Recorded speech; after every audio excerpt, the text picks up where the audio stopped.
um livramento. Vamos lá. Eu não gosto muito de fazer vídeo falando de coisas ruins. Eu gosto mais de encontrar boas coisas em coisas ruins e falar de bons momentos que uma obra ruim conseguiu criar. Vide o meu vídeo falando sobre a melhor cena no Esquadrão Suicida de 2016. Mas o final de Ataque dos Titãs grudou no meu peito de uma forma que, além de que eu preciso desse vídeo pra me livrar, eu sinto que eram alguns ajustes estruturais na forma de enxergar o projeto, enxergar o todo da história, que o Isayama poderia ter feito para que Ataque dos Titãs terminasse como uma obra incrível do começo ao fim. Eu sei que é pretensão dizer o que o criador de um dos mangás mais famosos e populares da última década deveria ter feito, mas é que vendo que Attack on Titan era, a força que esse anime teve no começo dos anos 2010, a febre de um dos maiores animes de sua época, principalmente com o impacto dos episódios iniciais e de toda a primeira temporada, que é ainda hoje impecável, eu fico triste de ver essa obra, que me acompanhou do final do ensino médio, ao longo de toda a minha faculdade, acabar agora 5 anos depois de eu me formar, tendo um final tão ruim. E pra mim, os pontos focais do final são muito bons, e aí é que tá. A partir de agora, spoilers de um modo geral. Eu gosto da ideia do Eren se tornar o grande vilão da obra. Ele jurou no começo da obra destruir todos os titãs, mas quando a gente chega nas informações do porão, a ideia de destruir todos os titãs, naturalmente se transfere para destruir Marley. Porque os titãs em si são eldianos, assim como Eren. Marley não consegue olhar para os eldianos e não verem monstros. Eu acho muito entendível essa ser a evolução do raciocínio da obra. O Eren se tornar genocida. Tendo em vista o tanto de poder que ele tem na mão, é basicamente inevitável o final de Ataque dos Titãs ser o Eren tentando destruir tudo como disse que faria e ser parado pelos seus amigos. No mundo das ideias... é 10 de 10. Mas a condução até lá e principalmente a batalha final em si, é disso que a gente vai falar hoje. Vamos lá? Eu sou o Luiz Felipe e esse é o Lip Sem Falta.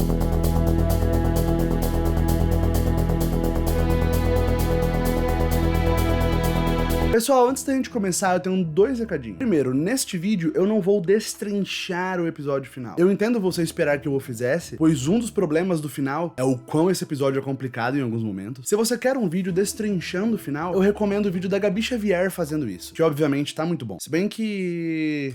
qual a chance de você estar me assistindo sem ter visto ainda a Gabi Xavier? Mas enfim. Além disso, eu já vou aproveitar esse momento para pedir o seu like e a sua inscrição no canal, que me ajuda muito, beleza? Porque o canal tá perto de chegar em 3.000 inscritos e seria muito legal se desse tempo ainda em 2023. Conto com vocês. Agora sim, vamos lá. Sempre que eu falo do final de Ataque dos Titãs, parece que eu tô falando do último episódio em si, mas a derrocada pra mim começa depois da cena da praia. Aquele momento em que eles chegam na praia e onde espiritualmente a obra acabou pra mim. Porque até aquele ponto, o anime era pelo menos um 9 de 10. Ainda mais depois das lutas catárticas do Levi contra o Zeke e do Armin e Eren contra o Bartoldo. No momento de todos curtindo o mar pela primeira vez, a gente tem a semente do fim germinando dentro do Eren, pois ele percebe que ele nunca vai ser livre de verdade, pois os inimigos dele estão para depois do mar. Veja que o mundo para o Eren, para todos os outros presos na Ilha Parades, o mundo em sua totalidade era a ilha. Aquela é toda a extensão territorial do mundo conhecido por eles. Inclusive esse é o sentimento que a obra quer que a gente sinta no começo da obra. Que o mundo, muralhas adentro, é tudo o que existe. Esse sentimento é muito forte e muito importante para toda a tropa de exploração, inclusive, representada justamente por asas. Isso faz com que quando o Eren chegue na praia, ele sinta que o mundo dele é a ilha e todos que vivem nela, e tudo que estiver fora da ilha é inimigo. E esse pensamento está tortuosamente certo. Então, enquanto Armin quer pegar um barquinho e sair pra conhecer o mundo, o Eren quer retaliação. E aqui a gente bifurca em 2 problemas principais da obra pra mim. O primeiro é conceitos demais, e o segundo, quem é o personagem principal dessa merda? Como esse vídeo não tem aquela opção daqueles brinquedos que contavam a história quando a gente era criança, lembra que você tinha um controlezinho e aí você ia guiando o rumo da narrativa e o boneco ia te contando? Eu nunca tive um desses porque era muito caro. Mas como aqui você não tem a opção de me ouvir primeiro falando do problema 1 ou do problema 2, vamos falar do problema 1.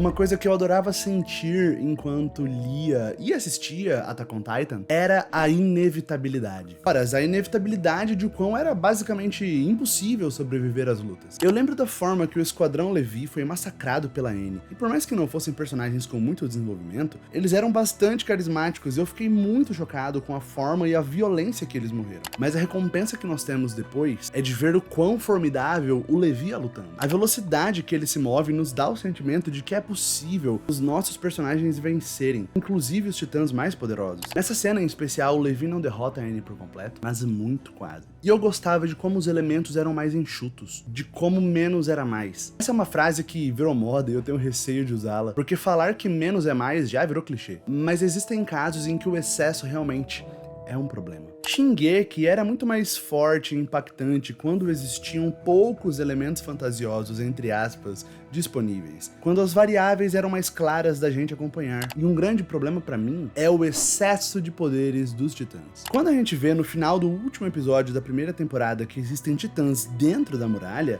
eu, de coração, lembro da sensação que eu tive de não achar isso uma ideia muito boa. E após este momento, a gente aprende que os titãs conseguem se enrijecer. Existe muito treino para que o Eren consiga se enrijecer na sua forma de titã. E eu sempre olhei um pouco torto pra isso. Mas eu não entendia o que estava me incomodando. Conforme a gente descobria novos poderes dos titãs, enrijecer não fazia muito sentido. Você pode querer dizer que virar titã não faz sentido, mas já que a ideia da obra é girar em torno do conceito de titãs assolando o mundo, é ok existir alguma forma de humanos virarem titãs, afinal. Agora, estes mesmos titãs terem um leque absurdo de habilidades, terem um leque absurdo de poderes não relacionados, é muito estranho. E pra explicar, eu super entendo existirem titãs especiais, que são os 9 originais, e cada um deles possuir peculiaridades. Até aí, ok. Mas o fato de um desses poderes ser o de conseguir manipular a memória dos Eldianos, isso é só conveniência de roteiro. E eu sinto que os poderes dos titãs, em muitos momentos, eram criados justamente para facilitar momentos que a obra tava meio enrolada, sabe? E aí você cria um novo poder baseado em nada e resolveu a narrativa. A narrativa fica complicada de entender e ao mesmo tempo pobre. Lá na frente, tem aquele pessoal que bebeu a medula do Zeke, né, no vinho, e aí com o Zeke dando um grito, todo mundo que bebeu o vinho virava titã.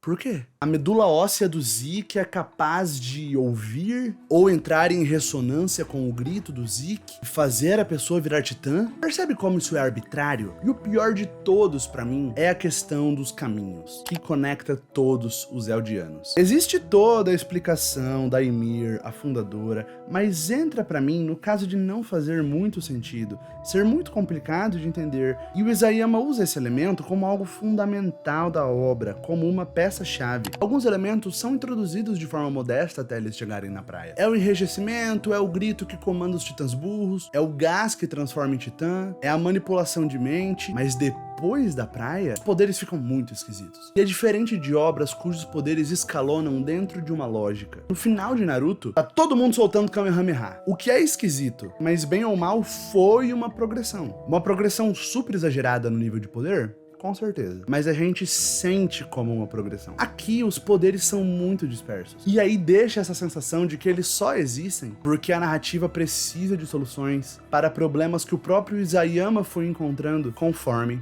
escrevi a história. E eu acho uma pena tremenda, pois o momento em que o time skip acontece, aqueles 5 anos depois, muita coisa importante se desenrola naquele período de tempo. Mas lembre-se que quando a gente chega na cena da praia, a gente tinha acabado de descobrir que Marley existe. A gente tinha acabado de descobrir que a Ilha Parades é basicamente Madagascar e que o mundo é o nosso próprio mundo no século XX. Eu ainda considero esse o grande plot twist de Attack on Titan. E eu acho que esse deveria ser o auge de confusão, de informações novas, difíceis de lidar. E eu acho que toda essa descoberta tão forte, tão pesada e densa, muito mais para os próprios personagens do que para nós, todo esse poder que estava contido no porão da casa do Eren simplesmente perde muita força logo após ser apresentado, porque tudo que vem a seguir é ordens de grandeza mais complexo. Acontece que pra mim a informação do porão deveria ser tudo que era necessário para plantar a semente na cabeça do Eren e eventualmente ele se tornar um genocida. Só que logo após nós levarmos uma porrada desse tamanho de informação que muda completamente o panorama da obra, a gente é levado 5 anos no futuro futuro,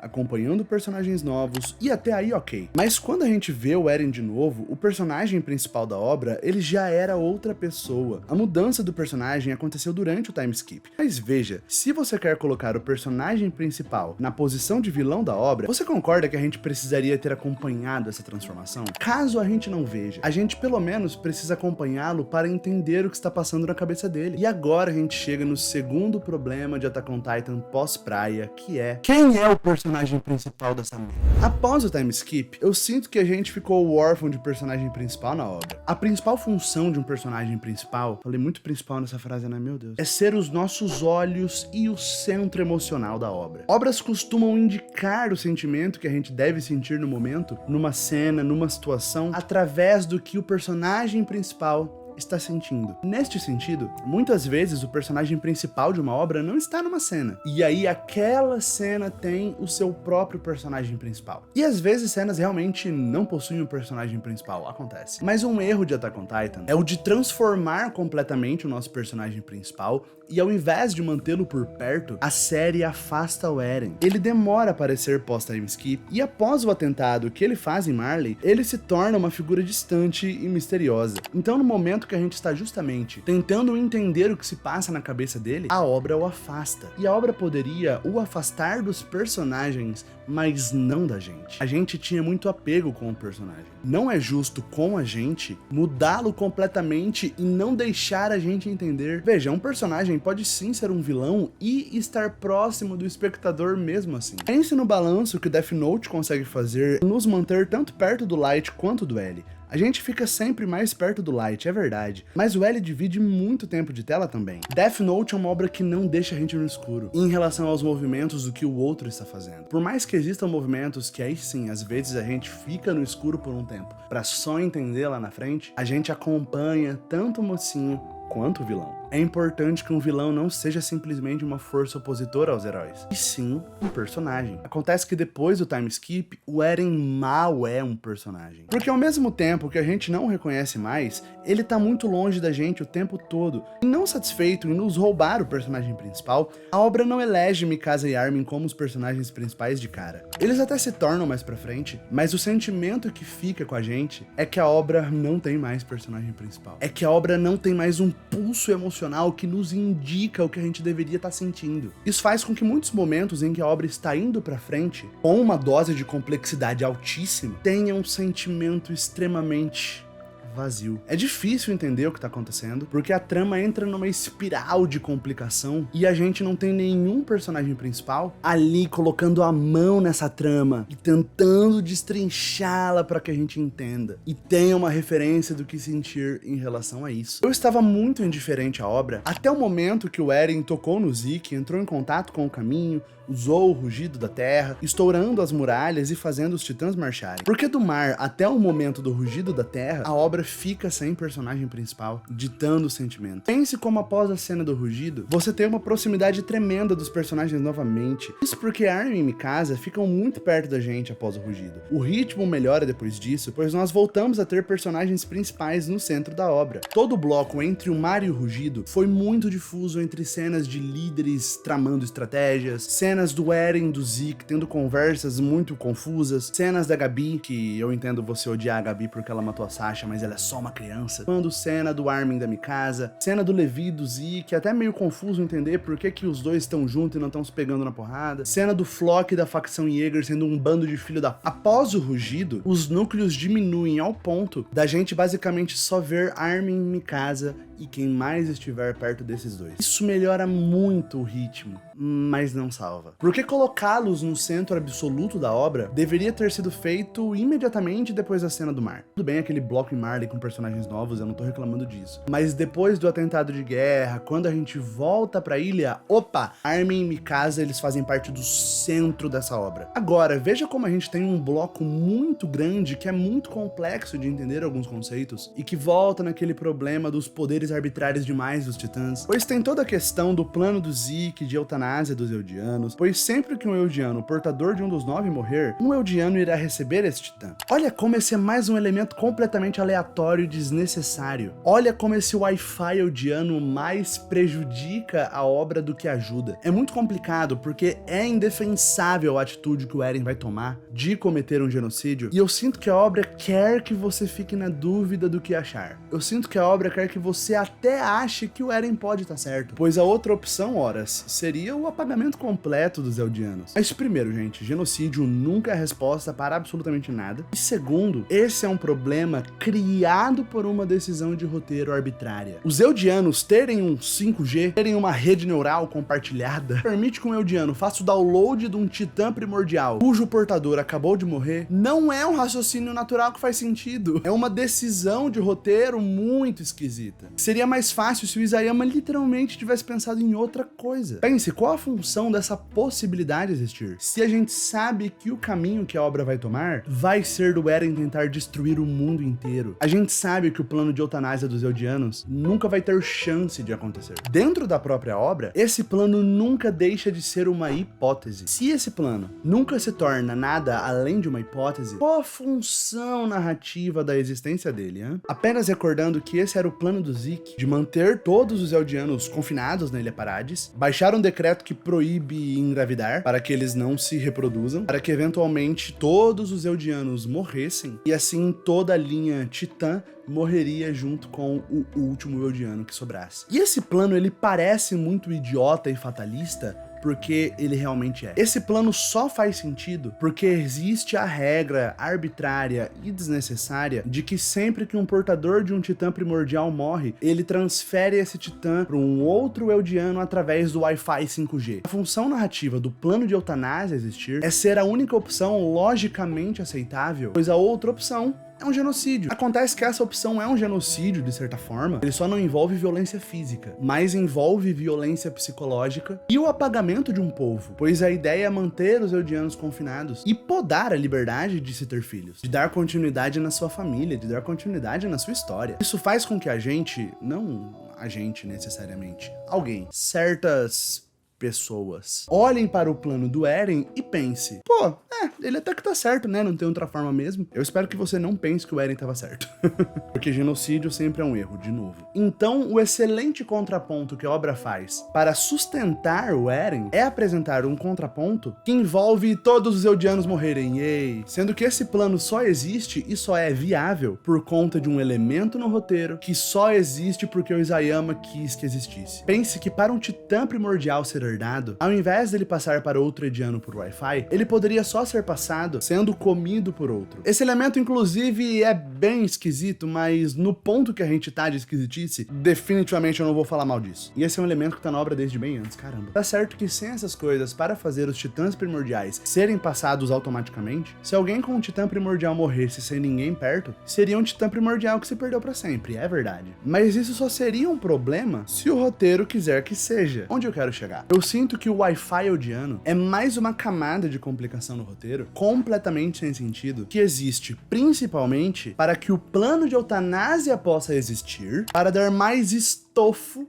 a decisão do Eren. Sendo que quando eu olho novamente para a cena da praia, o vazio do Eren ao perceber que eles ainda não são livres e que este mundo é muito, muito maior, isso para mim já era forte o suficiente sozinho. A gente não precisava da existência de um plano tão confuso e tão idiota quanto o plano de eutanásia, para ser um motivador para que ajudasse a gente a entender o Eren. A raiz da revolta do Eren só de ver o mar já era forte o bastante. Eu já entenderia o personagem. Não concordaria, jamais, mas entenderia. E tudo isso só piora quando a gente avança para os finalmente, porque a gente tem todo um bom momento reunido ali com os personagens, mas por mais que tudo que leva a batalha final seja muito legal e a batalha final em si seja épica, a gente tem um combinado de conceitos demais com a falta de personagem principal novamente, e eu vou explicar. A ação desse final é primorosa, eu jamais teria a pachorra de discutir isso, mas o fato de que o Eren está, de certa forma, em um estado de simbiose com a Ymir, a fundadora, conectado pela Lartagisha ancestral, e que a Ymir consegue invocar os antigos herdeiros dos titãs para lutar, pois, de certa forma, todos eles estão nos caminhos, e o pior pra mim é a solução de roteiro do Armin falar com o Zeke dentro dos caminhos e ele convocar os antigos amigos que morreram para auxiliar o pessoal na batalha. Eu entendo o peso que a obra quer evocar ao colocar o Bertholdt abrindo caminho para eles, a gente vendo vários outros portadores dos titãs primordiais que a gente conheceu, mas depois de tantos elementos estruturais de como os titãs funcionam que eu não gostei, esse foi mais um elemento que o excesso de informação e de conceito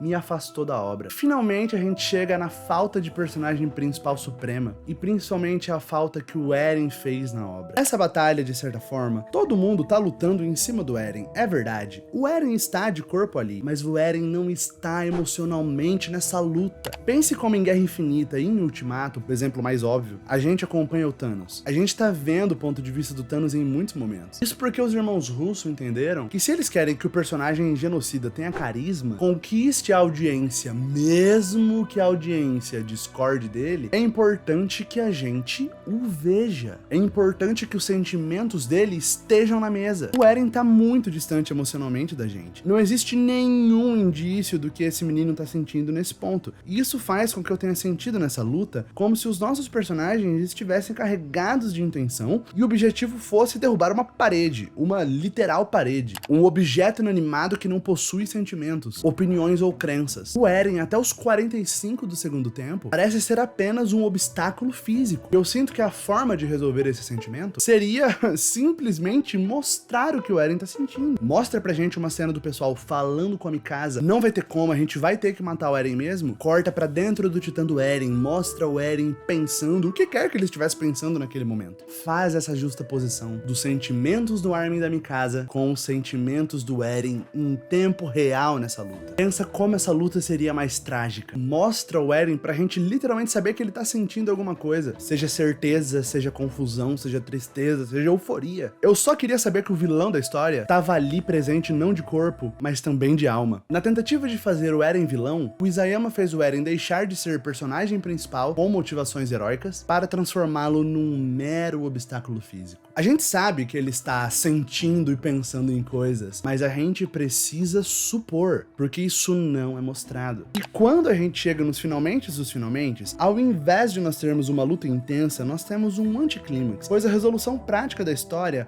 acontece em duas conversas de limbo, uma do Eren com a Mikasa e uma do Armin. E é aqui que as coisas saem de controle de um jeito. Eu não acho que um anticlímax seja um problema, mas Attack on Titan sempre foi uma obra com cenas de batalha muito intensas, batalhas muito estratégicas em que a vitória ou a derrota sempre era decidido por pouco. Nós vemos os personagens saindo vivos ou mortos de batalhas por muito pouco. Ou um personagem morre por um leve deslize, ou ele vence por isso aqui. Isso fez com que as batalhas sempre tivessem um quê de aleatoriedade, um quê de que tudo pode acontecer. E justo na última batalha, tudo é resolvido rápido demais. Existe explicação pra isso, é verdade. Mas é bom? Valeu a pena? Nós vemos primeiro Mikasa e Eren num futuro alternativo, aparentemente, vivendo os últimos anos de vida que o Eren ainda tinha, quando ele diz para ela desapegar do cachecol que ele havia colocado em seu pescoço, e ele dá a ela a dica de ouro para vencer essa batalha, que ele estava dentro da boca e não na nuca. E então, corta para Mikasa sabendo o que precisa ser feito, comandando Levi para destruir a boca com uma lança do trovão, para que ela consiga entrar e dar o golpe final no Eren. Essa cena aconteceu com uma velocidade tão alta, que pra mim foi um anticlímax o Eren perder tão rapidamente essa luta, sendo que ele acabou de assumir a forma final dele, mas de novo, eu sinto que eu não sentiria um